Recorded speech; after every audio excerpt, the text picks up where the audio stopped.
Hello viewers, welcome to the growth Telugu YouTube channel. ఈరోజు నేను మీ ముందుకి ఒక ఆసక్తికరమైన ఇండస్ట్రీ యొక్క డీటెయిల్స్ డిస్కస్ చేద్దామని వచ్చేసానండి.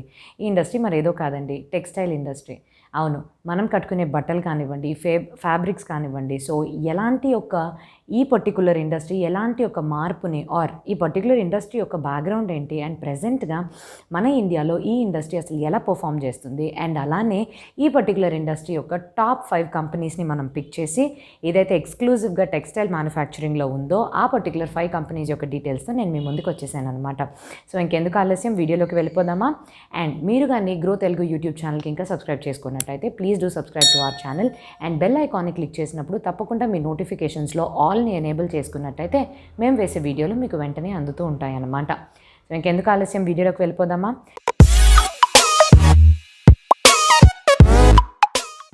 సో ఈ పర్టికులర్ వీడియోలోని నేను మీకు 5 డిఫరెంట్ టాపిక్స్ 5 డిఫరెంట్ హెడ్స్లోని ఈ పర్టికులర్ ఇండస్ట్రీ యొక్క డీటెయిల్స్ని డిస్కస్ చేస్తానన్నమాట. మొదటిగా అసలు టెక్స్టైల్ ఇండస్ట్రీ ఇండియాలోని ఎలాంటి ఒక హిస్టరీ, ఎలాంటి ఒక బ్యాక్గ్రౌండ్ అండ్ ప్రెజెంట్గా ఎలాంటి ఒక స్టేట్లో ఉంది అని మనం తెలుసుకుందాం. అండ్ నెక్స్ట్ ఈ ఇండస్ట్రీలో ఏ ప్రాసెసెస్ ఇంక్లూడ్ అయి ఉంటాయి అండ్ ఏ ప్రాసెసెస్ ద్వారా మనకి ఫైనల్ అవుట్పుట్గా ఈ ఫ్యాబ్రిక్స్ టెక్స్టైల్స్ వస్తాయి. అండ్ నెక్స్ట్ ఈ ఇండస్ట్రీకి తగిన గ్రోత్ డ్రైవర్స్, అంటే ఈ ఇండస్ట్రీ యొక్క డిమాండ్కి ఎలాంటి ఒక గ్రోత్ డ్రైవర్స్ హెల్ప్ చేస్తాయి అండ్ ఈ ఇండస్ట్రీలో కూడా ఎంతో కొంత ప్రాబ్లమ్స్ ఉంటాయి. సో అలాంటి ప్రాబ్లమ్స్ అసలు ఎలాగా ఎన్కౌంటర్ చేస్తారు వీళ్ళు. అండ్ ఫైనల్గా నేను చెప్పిన 5 టాప్ కంపెనీస్ ఈ ఇండస్ట్రీకి సంబంధించిన వాటి మీద నేను మీకు డీటెయిల్స్ చెప్తాను.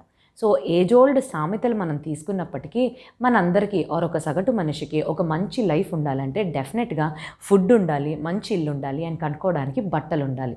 సో ఈ సామెత ఎప్పటి నుంచో వస్తుంది కాబట్టి బట్టలు అనేది మనకు ఒక బేసిక్ నెసెసిటీ అని మనం చెప్పుకోవచ్చు. సో ఇలాంటి ఒక బేసిక్ నెసెసిటీకి డిమాండ్ ఎప్పుడైనా తగ్గుద్దా?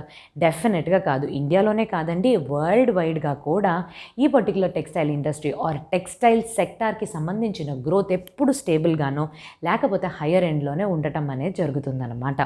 సో అలాంటి ఒక టెక్స్టైల్ ఇండస్ట్రీ యొక్క బ్యాక్గ్రౌండ్ మనం తెలుసుకుందాం.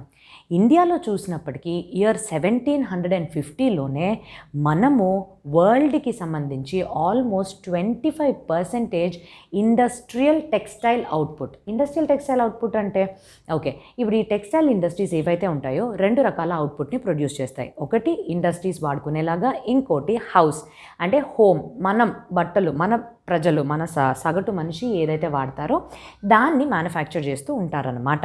అండ్ ఇయర్ 1750లోనే వరల్డ్ యొక్క టోటల్ ఇండస్ట్రియల్ అవుట్పుట్లోనే మన ఇండియా వాళ్ళు 25% కాంట్రిబ్యూట్ చేస్తూ ఉండేవాళ్ళండి. అండ్ అప్పుడు కూడా అండ్ ఆ తర్వాత కూడా ఈ ముఘల్ రూల్ ఏదైతే ఉందో అందులో కూడా మనం లార్జెస్ట్ కాటన్ ప్రొడ్యూసింగ్ దేశంగా ఉన్నాం కాబట్టి అప్పుడు కూడా మనం కాటన్ రిలేటెడ్ టెక్స్టైల్ అవుట్పుట్ చాలా వరకు మ్యానుఫ్యాక్చర్ చేస్తూ ఉండేవాళ్ళం. అంటే పీస్ గూడ్స్ లాగా ముస్లిమ్స్ సంబంధించిన ఈ ఫ్యాబ్రిక్కి సంబంధించిన అవుట్పుట్ కూడా అన్నమాట. అండ్ ఇది ముఘలియుల ఎరాలోనే కాకుండా మనకి బ్రిటిష్ వాళ్ళు ఉండే టైంలో కూడా మనము ఈ పర్టికులర్ ఇండస్ట్రీ యొక్క సాయం దీని యొక్క హిస్టారికల్ ఇంపార్టెన్స్ చూసుకున్నట్టయితే మన మహాత్మా గాంధీ గారు మనం చేసే స్వాతంత్ర పోరాటంలోనే ఈ పర్టికులర్ స్వదేశీ మూమెంట్ అనేది స్టార్ట్ చేసి అసలు మనం ఎందుకు బ్రిటిష్ వాళ్ళ యొక్క గూడ్స్ మీద డిపెండ్ అవ్వాలి, మనం సొంతగా తయారు చేసుకుందామని ఆ చక్ర ఏదైతే ఆ స్పిన్నింగ్ వీల్ ఇది ఉంటుందో దాన్ని సింబల్ కింద తీసుకుని పోరాటాన్ని నడిపించారనమాట. సో అప్పటి నుంచే కాకుండా బ్రిటిష్ టైంలోనూ అండ్ ఇప్పటి వరకు కూడా ఈ పర్టికులర్ టెక్స్టైల్ ఇండస్ట్రీకి ఒక మంచి హిస్టారికల్ ఇంపార్టెన్సే ఉండడమే కాకుండా మంచి ట్రేడ్ అండ్ కామర్స్కి సంబంధించిన ఇండస్ట్రీ ఏదైతే ఎంప్లాయ్మెంట్ని బాగా బూస్ట్ చేస్తుందో మన కంట్రీలోనే అలాంటి ఒక సెక్టార్గా నిలిచిందనమాట. అండ్ టు డేట్ ప్రెజెంట్గా మనం చూసినట్టయితే ఈ పర్టికులర్ ఇండస్ట్రీ ఈ పర్టికులర్ సెక్టార్ వచ్చి చాలా వరకు జాబ్స్ అండి. ఎన్ని జాబ్స్ అంటే 45 మిలియన్ ఇండస్ట్రియల్ వర్కర్స్ ఇప్పుడు ఈ పర్టికులర్ ఇండస్ట్రీలో ఎంగేజ్ అయి ఉన్నారనమాట. అంటే ఈ ఇండస్ట్రీ దాదాపుగా 2nd లార్జెస్ట్ ఎంప్లాయ్మెంట్ జనరేషన్ చేస్తుందన్నమాట మన దేశంలో. సో ఇదే కాకుండా వీళ్ళు ఈ మాత్రం ఎంప్లాయ్మెంట్ జనరేషన్ టర్మ్సే కాకుండా వీళ్ళ యొక్క జీడిపి ఎంత వీళ్ళు మన జీడిపికి కాంట్రిబ్యూట్ చేస్తున్నారు ఈ సెక్టార్ నుంచి అయితే 2%కి కౌంట్ అవుతుంది. అండ్ అలానే వీళ్ళ వల్ల ఎక్స్పోర్ట్ ఎర్నింగ్స్ ఎంత షేర్లు మనకు వస్తున్నాయి ఈ పర్టికులర్ టెక్స్టైల్ ఎక్స్పోర్ట్స్ వల్ల అని చూసినట్టయితే 12% వస్తుందండి. అండ్ అలానే ఇండస్ట్రియల్ అవుట్పుట్ అంటే ఈ ఇండస్ట్రీస్కి సంబంధించి వాల్యూ టర్మ్స్లోని వీళ్ళు ఎంత అవుట్పుట్కి కాంట్రిబ్యూట్ చేస్తున్నారని మనం చూసినట్టయితే దాదాపు 7% వరకు వీళ్ళు కాంట్రిబ్యూట్ చేస్తున్నారనమాట. అండ్ మనకి ఒక జాగ్రఫికల్ అడ్వాంటేజ్ ఉందండి. బికాస్ మనం వరల్డ్లోనే అతిపెద్ద కాటన్ని ప్రొడ్యూస్ చేస్తూ ఎక్స్పోర్ట్ చేస్తున్న కంట్రీగా నిలిచామన్నమాట. అండ్ జూట్లో కూడా మనం ప్రొడ్యూస్ చేస్తూ ఎక్స్పోర్ట్ చేయడంలో one of the leading countries in the వరల్డ్గా నిలిచామన్నమాట. అంటే జూట్ అండ్ కాటన్ మాత్రమే వాడతారా ఈ టెక్స్టైల్ పర్టికులర్ ఇండస్ట్రీలో అంటే కాదండి. టెక్స్టైల్ ఇండస్ట్రీలో కాటన్ అండ్ జూట్తో పాటుగానే wool, silk and synthetic fibres ఏవైతే ఉంటాయో నైలాన్ లాంటివి వీటిని కూడా వాడుతూ వాళ్ళ అవుట్పుట్ని ఎక్స్ట్రాక్ట్ చేస్తారనమాట. ఎలా అయితే కాటన్ అండ్ జూట్లో మనం లీడింగ్ మ్యానుఫ్యాక్చరర్స్ అండ్ ఎక్స్పోర్టర్స్గా ఉన్నామో అలాగే సిల్క్ విషయానికి వచ్చేటప్పటికి మనం సిల్క్ని మ్యానుఫ్యాక్చర్ చేసి ఎక్స్పోర్ట్ చేయడంలో సెకండ్ లార్జెస్ట్ ఇన్ ద వరల్డ్గా నిలిచామన్నమాట. అండ్ ఈ పర్టికులర్ ఇండస్ట్రీ వన్ పర్టికులర్ జోన్లోనే కాదండి, all 4 zones north, south, east, వెస్ట్లోని డిఫరెంట్ ప్లేసెస్లోని డిఫరెంట్ స్పెసిఫిక్ పర్పసెస్ తోటి కన్సాలిడేట్ అయ్యి ఉన్నాయి అన్నమాట. అండ్ మోస్ట్గా మనం చూసినట్టయితే ఓవరాల్గా జనరల్గా సెంట్రలైజ్డ్ అయ్యి వీళ్ళ యొక్క స్పిన్నింగ్ ఆపరేషన్స్ మోస్ట్గా మొత్తం ఇండియాలో మనం తీసుకున్నట్టయితే లార్జ్గా కాన్సన్ట్రేట్ అయ్యి ఉండేది 3 స్టేట్స్లో, మహారాష్ట్ర, గుజరాత్ అండ్ తమిళనాడు అనమాట. ఇప్పుడు నెక్స్ట్ మనం ఈ పర్టికులర్ ఇండస్ట్రీ అసలు ఎలా వర్క్ అవుతుంది ఆర్ ఏ ప్రాసెసెస్ ఈ పర్టికులర్ ఇండస్ట్రీలో ఇన్వాల్వ్ అయి ఉంటాయి అనేది నేను మీకు చెప్తాను. IBF సోర్సెస్ ప్రకారంగా ఈ పర్టికులర్ ఇండస్ట్రీలోనే ప్రాసెసింగ్ యాక్టివిటీసే ఎక్కువ ఉంటాయండి. ఏవైతే న్యాచురల్ ఫైబర్స్ మనకి cotton, jute, silk, wool and synthetic fibres ఏవైతే ఉంటాయో వీటన్నిటిని వీళ్ళు ప్రాసెసింగ్ చేసి యూజబుల్ మెటీరియల్స్ కింద కన్వర్ట్ చేస్తారనమాట. అండ్ ఈ యూజబుల్ మెటీరియల్స్ని నేను ముందుగా చెప్పినట్టుగానే హోమ్ యూసెస్కి కానివ్వండి, ఇండస్ట్రియల్ యూసెస్కి కానివ్వండి వాడుతూ ఉంటారనమాట. అయితే ఈ 3 ప్రాసెసెస్ ఏంటి అని మనం చూసినట్టయితే గిన్నింగ్, స్పిన్నింగ్ అండ్ వీవింగ్. ఈ గిన్నింగ్ అనే ప్రాసెస్లోని ఫర్ ఎగ్జాంపుల్ కాటన్ ఫైబర్ ఉంటుంది కదా, అందులోంచి సీడ్స్ని సెపరేట్ చేస్తూ ఉంటారనమాట. అయితే ఏవైతే విత్తనాలు ఈ ఫైబర్లో ఉండిపోతాయో అది సెపరేట్ చేస్తే ఆ పర్టికులర్ విత్తనాల్ని ఆ ప్రాసెస్ని గిన్నింగ్ అంటారనమాట. సో ఈ ఫైబర్ నుంచి ఫస్ట్ విత్తనాలు తీసేశారు కదా, నెక్స్ట్ వచ్చి స్పిన్నింగ్. ఈ ఫైబర్ ఏదైతే సీడ్స్ని సెపరేట్ చేసి ఉంటుందో ఈ పర్టికులర్ ఫైబర్ని నెక్స్ట్ వాళ్ళు ట్విస్ట్ చేసి రొటేట్ చేస్తారనమాట. సో ఇలా ట్విస్ట్ చేసి రొటేట్ చేయడం వల్ల వాళ్ళకి థ్రెడ్ అంటే దారాల కింద కానీ ఆర్ యాన్ కింద కానీ ఆ మెటీరియల్ కన్వర్ట్ అవుతుంది అనమాట. సో దీని పేరే స్పిన్నింగ్. అండ్ ఫైనల్గా వీవింగ్. ఏదైతే యాన్ ఆర్ థ్రెడ్స్ కింద వాళ్ళు తయారు చేసి స్టెప్ 2లో పెట్టుకుంటారో అది తీసుకొచ్చి ఫైనల్ క్లాత్ అంటే ఫ్యాబ్రిక్ మెటీరియల్గా కన్వర్ట్ చేస్తారు. ఎలా కన్వర్ట్ చేస్తారో అది ఈ పర్టికులర్ వీవింగ్ ద్వారా. వీవింగ్ అంటే ఇలాగ ముడులు వేయడం, బ్రెయిడ్ చేయడం, నిట్ చేయడం. సో వీటి ద్వారా అదొక స్ట్రాంగ్ క్లాత్ ఆర్ ఫ్యాబ్రిక్ కింద తయారు చేస్తారన్నమాట. ఎలాంటి ఒక అవుట్పుట్ వస్తుంది అని అంటే వీటిని మనం రోప్స్ కింద కానీ, షీట్స్ కింద కానీ ఆర్ అపారల్స్ కింద కానీ ఇలాంటి టైప్ ఆఫ్ అవుట్పుట్లోని మనం ఏదర్ ఇండస్ట్రియల్ పర్పస్ కానివ్వండి ఆర్ హౌస్ హోల్డ్ పర్పస్ కానివ్వండి వీటికి వాడుతూ ఉంటామన్నమాట. అయితే ప్రతి ఒక్క ఫ్యాబ్రిక్కి ఈ పర్టికులర్ 3 ప్రాసెసెస్ ఇన్వాల్వ్ అయి ఉంటాయి అంటే కాదండి. కాటన్కి మాత్రమే 3 ప్రాసెస్ ఆర్ 3 స్టెప్స్ ఇన్వాల్వ్ అవుతాయి అన్నమాట. మిగతావన్నిటికీ కూడాను జస్ట్ 2 స్టెప్స్ అనమాట, స్పిన్నింగ్ అండ్ వీవింగ్ మాత్రం జరుగుతాయి అన్నమాట. నెక్స్ట్ ఈ పర్టికులర్ ఇండస్ట్రీకి సంబంధించిన గ్రోత్ డ్రైవర్స్, అసలు ఈ ఇండస్ట్రీకి ఫ్యూచర్లో డిమాండ్ అసలు ఎలా ఉంటుంది అని మనం కానీ అనలైజ్ చేసుకుని చూస్తే 4 ఇంపార్టెంట్ రీజన్స్ వల్ల ఈ ఇండస్ట్రీకి మంచిగానే ఫ్యూచర్లో గ్రోత్ అండ్ డిమాండ్ ఈక్వల్గానే ఉంటాయని మనకి అర్థమవుతుందన్నమాట. మొదటిది కాంపిటేటివ్ కాస్ట్ అడ్వాంటేజ్. మన దేశంలో ఆర్ మన దేశమే ఈ కాటన్ కానివ్వండి అలాంటి ఒక ఫ్యాబ్రిక్స్ని మ్యానుఫ్యాక్చర్ చేసి ఎక్స్పోర్ట్ చేయడంలో ఫస్ట్ అండ్ సెకండ్ ప్లేస్ని ఆక్యుపై చేసింది కాబట్టి వరల్డ్ లెవెల్లో రా మెటీరియల్స్ని తీసుకోవడం ఆర్ సంపాదించడం అనేది చాలా చీప్ అని మనం చెప్పుకోవచ్చు. సో ప్రతి ఇండస్ట్రీకి రా మెటీరియల్స్ ఉండాలి, రా మెటీరియల్స్ ఈజీగా అవైలబుల్గా ఉండాలి అండ్ లేబర్. సో ఈ విషయానికి ఆ టెక్స్టైల్ ఇండస్ట్రీకి సంబంధించినంత వరకు స్కిల్డ్ లేబర్ని మనం తీసుకున్నట్టయితే బోత్ ఇండస్ట్రియల్ కానివ్వండి, homemade or household సెక్టార్కి మ్యానుఫ్యాక్చర్ చేసే టెక్స్టైల్స్ కానివ్వండి, మన యొక్క స్కిల్డ్ లేబర్ చాలా తక్కువ ధరకే దొరకడం వల్ల రా మెటీరియల్ అండ్ లేబర్ రెండు మనకి కాస్ట్ అడ్వాంటేజ్ కింద మనం చెప్పుకోవచ్చు అనమాట. సెకండ్, ఈ పర్టికులర్ ఇండస్ట్రీకి డిమాండ్ ఎప్పుడు గట్టిగానే ఉంటుందన్నమాట. ఎందుకంటే ఇప్పుడు మనం చూస్తున్న కొద్దీ పాపులేషన్ ఇంక్రీజ్ అవుతుంది. అందులో యంగర్ జనరేషన్ వాళ్ళు అర్బన్ ప్లేసెస్కి మూవ్ అవ్వడం వల్ల వాళ్ళ యొక్క స్టాండర్డ్ ఆఫ్ లివింగ్ పెరుగుతుంది. అలానే వాళ్ళ యొక్క డిస్పోజబుల్ ఇన్కమ్ ఏదైతే వాళ్ళ చేతిలో ఉందో అవి కూడా ఇంక్రీజ్ అవుతున్నాయి. అలానే ప్రతి వాటి గురించి అవగాహన and retail or branded apparels or branded wear వైపుగానే వీళ్ళ యొక్క ఫోకస్ షిఫ్ట్ అవుతుందన్నమాట. సో డొమెస్టిక్గానే ఇంత డిమాండ్ ఉంటే ఇంకా మనం international market or export demand గురించి మాట్లాడుకుంటే తప్పకుండా ఆ డిమాండ్ కూడా హైగానే ఉంటుందని మనకు అర్థమవుతుంది. బికాజ్ ఎక్స్పోర్ట్ చేయడానికి కూడా ఇక్కడ ఇండియా వరకు చూసుకున్నట్టయితే మనకి ఎఫెక్టివ్ కాస్ట్ అడ్వాంటేజ్ ఉండడమే కాకుండా ఈ వెస్టర్న్ ఫ్యాషన్ ఆర్ వెస్టర్న్ కంట్రీస్లో ఫ్యాషన్ అనేది చాలా ర్యాంపెంట్గా చేంజ్ అవుతూ ఉంటుందన్నమాట. బట్ బేసిక్స్ అనేవి మారవు కాబట్టి ఈ పర్టికులర్ ఏ అయితే ఫ్యాబ్రిక్స్ ఆర్ ఇవి ఉన్నాయో అవి మన దేశం నుంచే ఎక్కువగా ఎక్స్పోర్ట్ డిమాండ్ తగ్గకుండా ఇంకా ఎక్కువ డిమాండ్ ఇంక్రీజ్ అవ్వడం అనేది చూస్తామని అర్థమవుతుందన్నమాట. మూడోది, ఈ పర్టికులర్ సెక్టార్కి మన గవర్నమెంట్ ఆఫ్ ఇండియా కూడా చాలా వరకు పాలసీస్ అండ్ స్కీమ్స్ని తయారు చేసి వాళ్ళు ఇంప్లిమెంట్ చేయడం వల్ల ఈ టెక్స్టైల్ ఇండస్ట్రీకి గ్రోత్ మంచిగానే కనిపిస్తుందన్నమాట. ఎలాంటి ఒక స్కీమ్స్ అని చూస్తే 4 ఇంపార్టెంట్ స్కీమ్స్ అండి. మొదటిది ఫారిన్ డైరెక్ట్ ఇన్వెస్ట్మెంట్. ఈ పర్టికులర్ సెక్టార్లో 100% లిమిట్ వరకు ఫారిన్ ఇన్వెస్టర్స్ ఇన్వెస్ట్ చేయొచ్చు అని ఈ ఫారిన్ వాళ్ళకి ఒక అట్రాక్షన్ అండ్ ఇంట్రెస్ట్ని క్రియేట్ చేయడం అంటూ జరిగిందనమాట. ఇదే కాకుండా ఇంకొక పాలసీ ప్రకారం కింద వీళ్ళు నేషనల్ టెక్నికల్ టెక్స్టైల్ మిషన్ అనే దాని మీద దాదాపు 1480 crores వరకు కేటాయించి ఈ పర్టికులర్ స్కీమ్లోని అసలు ఏం తయారు చేస్తారంటే టెక్నికల్ టెక్స్టైల్స్, అంటే ఇప్పుడు ఈ పీపీఈ సూట్స్ కానివ్వండి, సో ఇలాంటి ఒక టెక్నికల్ టెక్స్టైల్స్ తయారీ కోసం ఈ పర్టికులర్ మిషన్ని ఇంప్లిమెంట్ చేయడం జరిగిందనమాట. అండ్ నెక్స్ట్ పిఎల్ఐ స్కీమ్ ద్వారా దాదాపు 10,683 crores-ని మ్యాన్మేడ్ అండ్ ఈ టెక్నికల్ టెక్స్టైల్స్ ఎవరైతే మ్యానుఫ్యాక్చర్ చేస్తారో వాళ్ళకి ఈ స్కీమ్ అలాట్మెంట్ కింద ఇన్సెంటివ్స్ ఇవ్వడం అనేది జరుగుతుందన్నమాట. అండ్ ఇది మాత్రమే కాకుండా one of the biggest step అని మనం అనుకోవచ్చు. దాన్నే మిత్రా పార్క్ క్రియేషన్స్ ఆర్ ఈ మిత్రా పార్క్ రీజన్స్ని క్రియేట్ చేస్తూ 7 టెక్స్టైల్ పార్క్స్ని క్రియేట్ చేయడం జరిగింది. ఈ టెక్స్టైల్ పార్క్స్ యొక్క ఇన్ఫ్రాస్ట్రక్చర్ కానీ, వాటి యొక్క ఫెసిలిటీస్ కానీ అండ్ వాటి యొక్క రీసెర్చ్ అండ్ డెవలప్మెంట్ ల్యాబ్స్ కానీ మీరు చూసినట్టయితే it will be one of the world class అని మనం చెప్పుకోవచ్చు అనమాట. సో ఫారిన్ డైరెక్ట్ ఇన్వెస్ట్మెంటే పెంచడం కాకుండా ఈ పర్టికులర్ మిత్రా పార్క్ స్కీమ్ అంటే mega integrated textile reason and apparel park స్కీమ్లో ఇలాంటి సెటప్ని తీసుకొచ్చి ఈ పర్టికులర్ ఇండస్ట్రీకి ఇంకా బూస్ట్ ఇవ్వడం అనేది ఒక మంచి విషయం అని మనం చెప్పుకోవచ్చు అనమాట.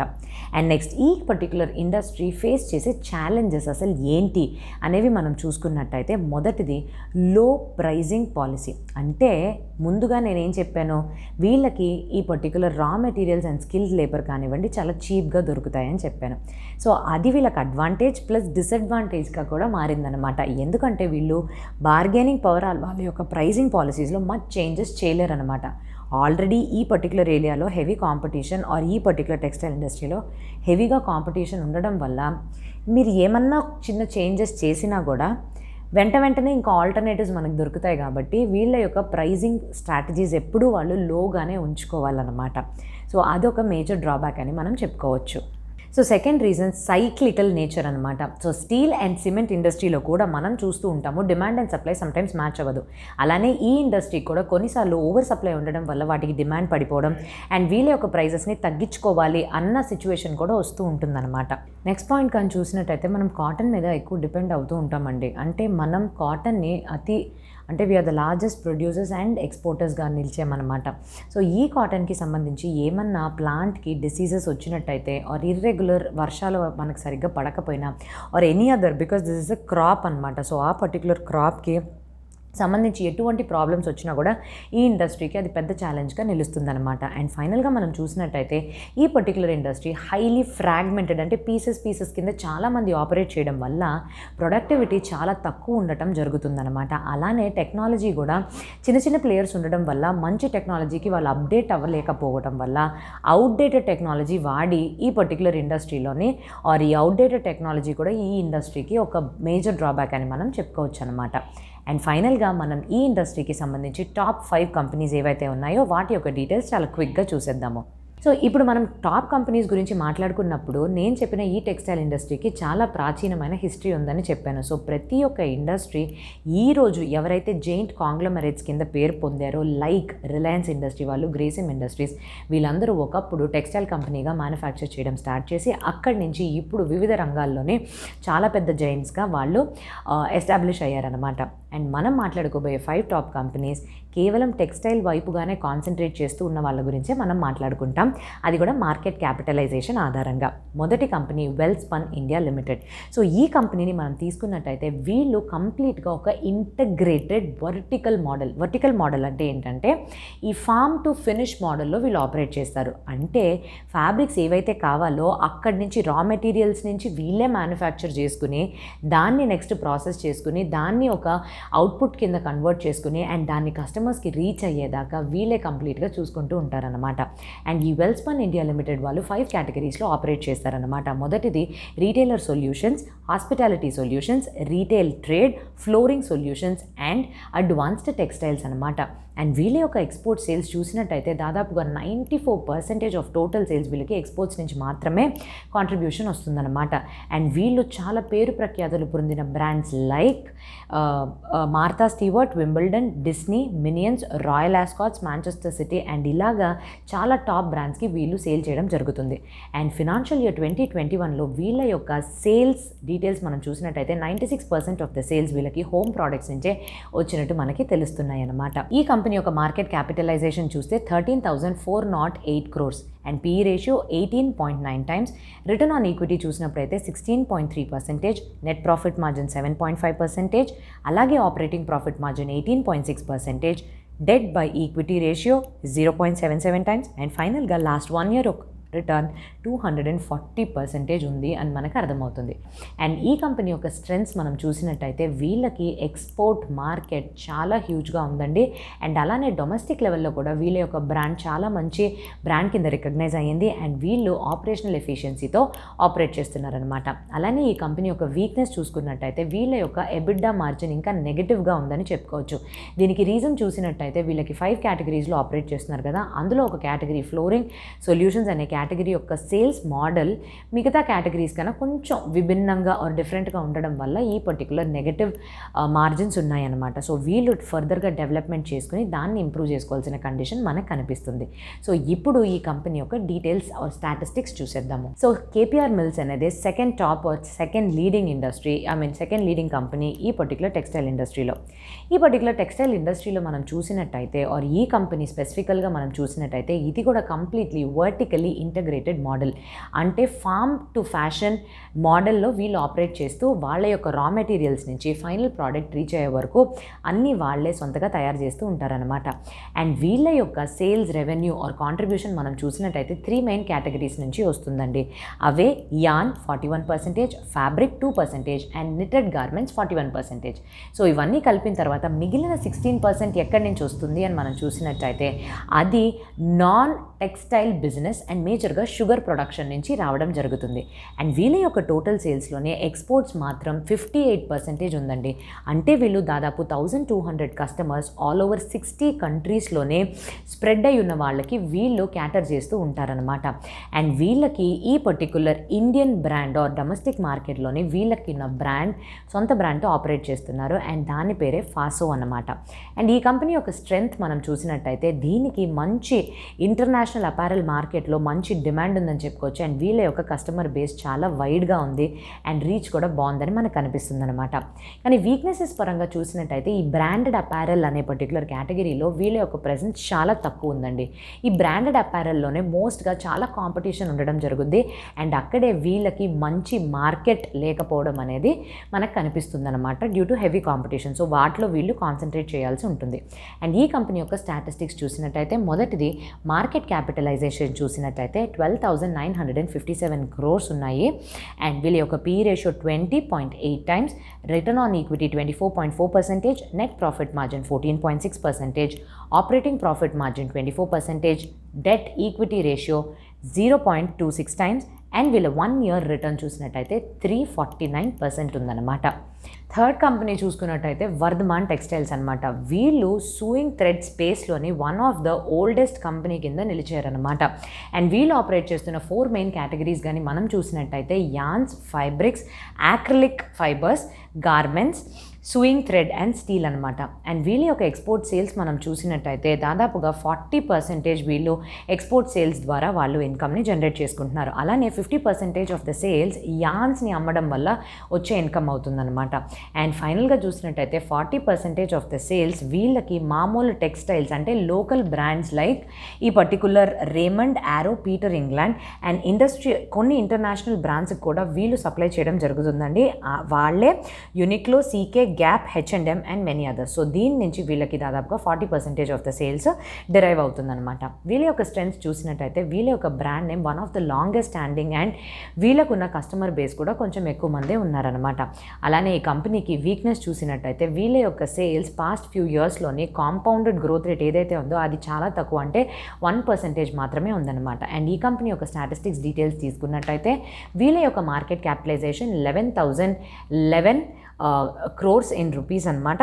అండ్ దెన్ వీళ్ళ యొక్క PE ratio 14 times, return on equity వీళ్ళకి 6.55%, net profit margin 6.88%, operating profit margin 17.8%, debt by equity ratio 0.29 times and last 1 year return చూసుకున్నట్టయితే 187% ఉందన్నమాట. So the next company Trident Limited. ఇది ట్రిడెంట్ గ్రూప్ యొక్క one of the most important and prestigious company అని మనం చెప్పుకోవచ్చు. So ఈ trident limited వాళ్ళు ఈ home retail products or home textile ప్రోడక్ట్స్లోనే one of the leading integrated facilities కింద నిలిచారనమాట. అండ్ వీళ్ళు ఇది మాత్రమే కాకుండా వరల్డ్లోనే అతి largest wheat straw based paper manufacturing కంపెనీస్గా కూడా నిలిచారనమాట. వీళ్ళ యొక్క సేల్స్ ఆర్ రెవెన్యూ కాంట్రిబ్యూషన్ చూసినట్టయితే 84% వీళ్ళకి హోమ్ టెక్స్టైల్ ప్రోడక్ట్స్ నుంచి వచ్చినట్టయితే రిమైనింగ్ 16% వీళ్ళు పేపర్ మ్యానుఫ్యాక్చరింగ్ నుంచి వస్తుంది. ఈ 84% ఏదైతే హోమ్ టెక్స్టైల్ ప్రోడక్ట్స్ ఉంటాయో దాంట్లో కూడా వీళ్ళు 27% యాన్ ప్రోడక్ట్స్ ఆర్ వాటి యాన్ ప్రోడక్ట్స్ సేల్స్ సంబంధించిన వాటి నుంచి కాంట్రిబ్యూషన్ వస్తే రిమైనింగ్ 55% హోమ్ టెక్స్టైల్ ప్రోడక్ట్స్ నుంచే వస్తున్నాయి అన్నమాట. అండ్ వీళ్ళ యొక్క టోటల్ సేల్స్లో 68% ఆఫ్ ద సేల్స్ని ఎక్స్పోర్ట్ చేయడం అంటూ జరుగుతుంది.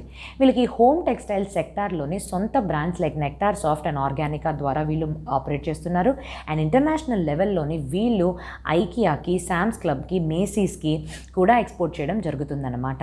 అండ్ వీళ్ళు ఈ టెర్రీ టవల్ కేటగిరీ ఏదైతే ఉందో అది యూఎస్ఏలోని one of the leading company కింద కూడా దానికి ఎక్స్పోర్ట్ చేయడం జరుగుతుందన్నమాట. One of the leading company కింద. సో ఈ కంపెనీ యొక్క స్ట్రెంగ్స్ చూసుకున్నట్టయితే దీని యొక్క ఎక్స్పోర్ట్ మార్కెట్ చాలా స్ట్రాంగ్గా మనకు కనిపిస్తుంది. అండ్ ఈ కంపెనీ యొక్క వీక్నెసెస్ కానీ మనం పరిశీలించినట్టయితే ఈ కంపెనీ యొక్క కరెంట్ రేషియో ఏదైతే ఉందో అది 0.99 times, అంటే వీళ్ళకి కొంచెం కంఫర్ట్ లెవెల్ చాలా కొంచెం తక్కువ ఉందనే మనకి తెలుస్తుందన్నమాట. అదర్ కంపెనీస్తో పోల్చినట్టుగా అయితే వీళ్ళ యొక్క వాల్యుయేషన్ కొంచెం హయ్యర్ లెవెల్లో ఉందని మనకు కనిపిస్తున్నాయి.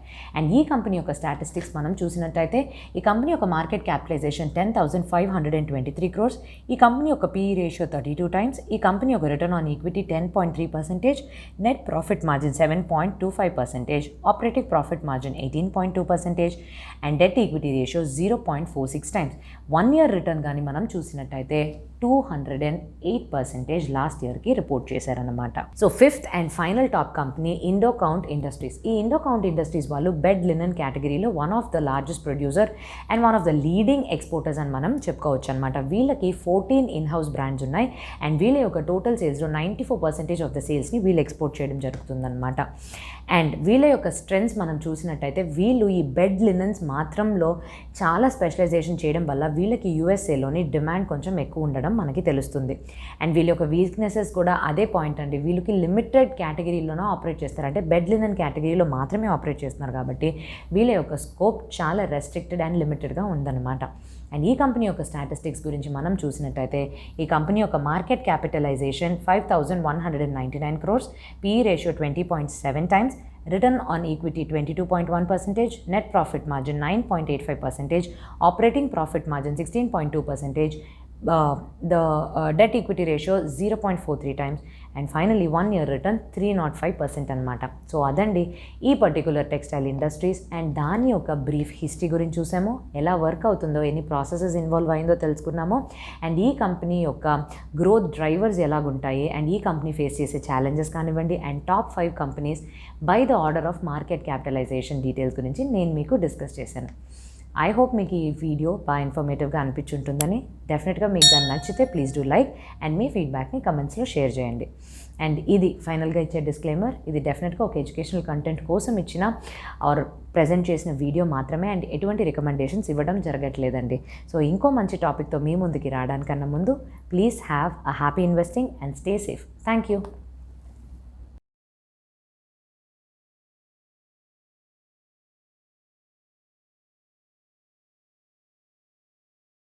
Investment in securities market are subject to market risks. Read all the related documents carefully before investing. Please read the risk disclosure documents carefully before investing in equity shares, derivatives, mutual fund, and or other instruments traded on the stock exchanges.